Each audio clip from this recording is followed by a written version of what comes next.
Good morning, students. Welcome to this session. So, in the last session, we have studied about diversity in the living world and also taxonomic categories. In this class, I am going to teach new topic, that is taxonomic aids. What is meant by taxonomic aid?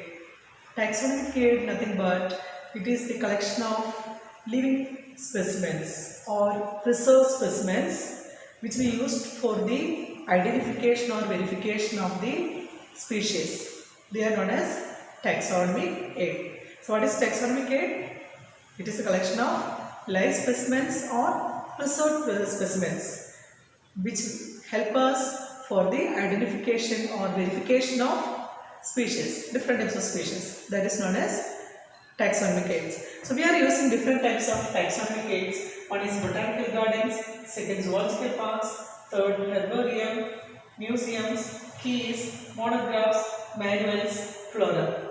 So what is meant by botanical gardens? As you know, botanical gardens means it's a place where all the living plants are growing, because we are giving like natural habitat. In the natural habitat, how the plants are growing, same like here the plants are growing, and by using these plants we can classify, or with these plants we use to identify and classify new species. Clear? So that is known as botanical gardens.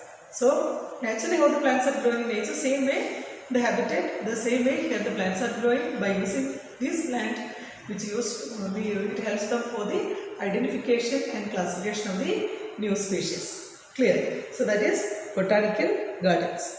So the next one is zoological parks. Zoological parks means nothing but here we are protecting the wild animals. We are protecting the wild animals and we are caring them, we are feeding them, and we are giving them natural habitat. How they are living naturally, the same way the animals are living here. Clear? So this zoological, even the botanical gardens, I told you there are many botanical gardens in our world and also in our country. There are Royal Botanical Garden, it is in London, England. Same like National Botanical Garden and Calcutta Botanical Garden, it is in Lucknow. So there are many botanical gardens. You can find out more names. Same like zoological parks. Also there are many 72 zoological parks in India. In that there is a Rajiv Gandhi Zoological Parks, it is in Pune. Indira Gandhi Zoological Parks, it is in Visakhapatnam. National Zoological Parks, it is in Delhi. So all these they are caring the wild animals and protecting them by giving the natural habitat. Clear? So that is zoological parks. Third one is herbarium. Herbarium means nothing but there is a collection of plants. We will dry them, press them and preserve them for the future use.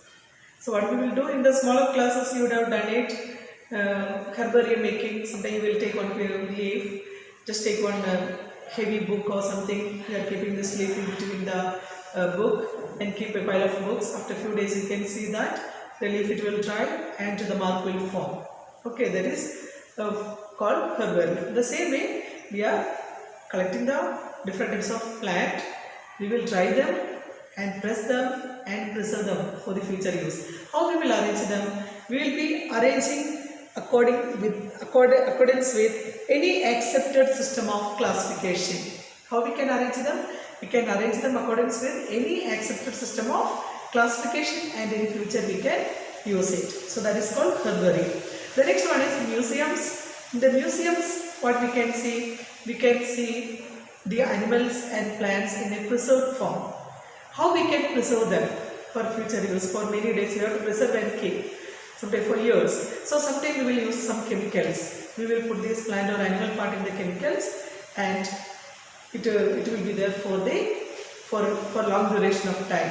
Okay, that is one method. Sometimes we will be using the dried specimens. Maybe the plant or animal will be keeping the dried specimen form. Suppose if it is a insects, we will preserve them inside one insect box.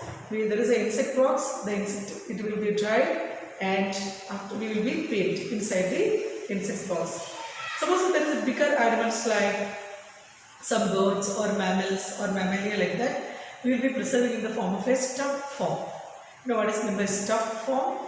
So in that form we will be preserving and keeping in the museums. The next one Even the skeletons of different animals, maybe the skeletons of the birds, skeletons of the reptiles, or any amphibia or mammalia, all the skeletons, collection of skeletons also we can see inside the museums. So these are the different ways we are collecting and keeping the things inside the museum. The next one is keys. So what is my museum? I told the next one is key. Key means nothing but it is the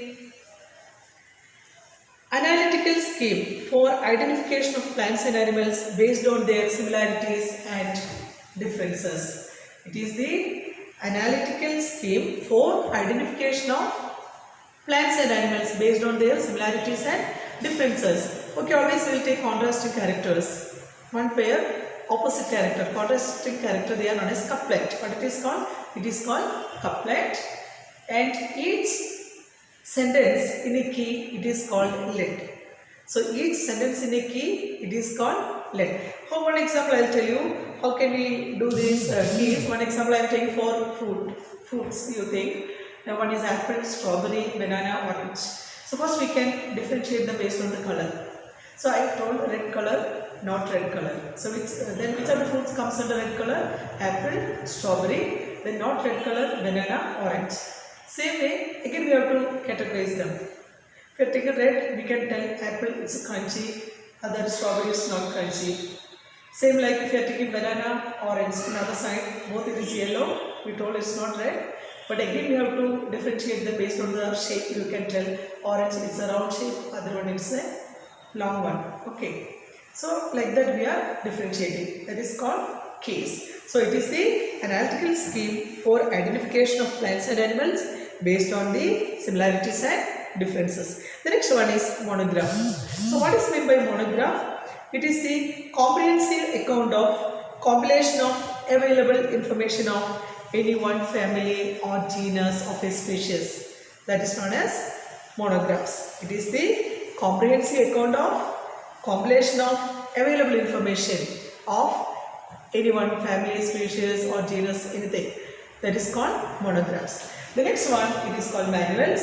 What the manuals means, it is also compiled information. Manual contains compiled information about the particular area, key, description of families, genus, species, all together. It is called manuals. It is a compiled information of about the particular area, key or a description of families, genus, species, all together. It is called manuals. The last one, it is flora. Flora means, you know what is the difference between flora and fauna? Flora means we are learning about plants. Okay, plants which are living in one particular geographical area, that is called flora. Fauna means it is a group of animals which are living in particular geographical area, that is called fauna. So here flora and fauna we are using. The flora means nothing but it contains the description of the habitat and distribution of plant species in the given area. Maybe the particular area you are taking, maybe the desert or maybe a forest or any one habitat you have to choose. In that habitat there are different types of plants are growing or different types of plant species are growing. We are going to use this flora as a taxonomical aid. Okay, so it contains description of the habitat and distribution of plant species in the given area. So these are the different types of taxonomic aids: botanical gardens, zoological parks, herbarium, museums, keys, monographs, manuals, flora. So these are the different types of taxonomic aids. Thank you, children.